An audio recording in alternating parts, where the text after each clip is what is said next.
అని ఇప్పుడు చెప్తున్నారు కదా, వాళ్ళ మమ్మీ చెప్పిందంట అని సార్ చెప్పారు. ఫోన్ కూడా ఇంతకుముందు తెచ్చాము, అడిగాము, అసలు ఎక్కడి నుంచి వచ్చిందని అడిగారని చెప్పారు కదా. చెప్పారా చెప్పలేదా? విన్నారా మీరు? సార్ చెప్తున్నారు కదా ఫోన్ కూడా వచ్చిందని వాళ్ళ మమ్మీ చెప్పారు, ఎంక్వైరీ చేస్తూ చెప్పారు అన్నారు. మరి వాళ్ళ మమ్మీ ఫోన్ తెచ్చినప్పుడు అప్పుడే ఖండించుంటే ఈ పరిస్థితి వచ్చేదా అని నేను మిమ్మల్ని అడుగుతున్నాను. మీరు కూడా ప్రెస్ మీట్ వాళ్ళని సార్ వాళ్ళని అడగండి. అప్పుడే ఖండించి ఉంటే ఇంత పరిస్థితి వచ్చేదా? నా పాప ఇంతవరకు వచ్చేదా చెప్పండి.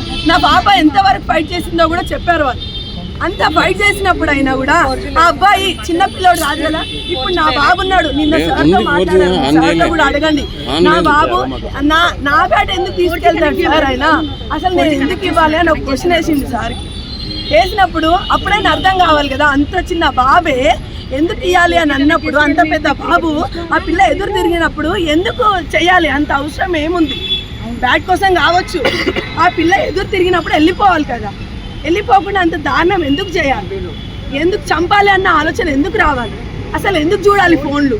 ఒక ఫోన్ తెచ్చినప్పుడు పేరెంట్స్ ఎందుకు అడగలేదు? అది నాకు కావాలి.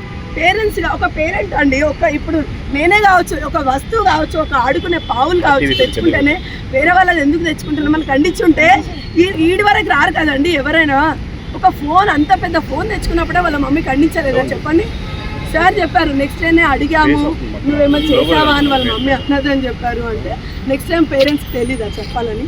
చెప్పండి, నేను మీకు అడుగుతున్నాను. మీరు ఏం డిమాండ్ చేస్తున్నారండి? చెప్పాలని తెలీదా?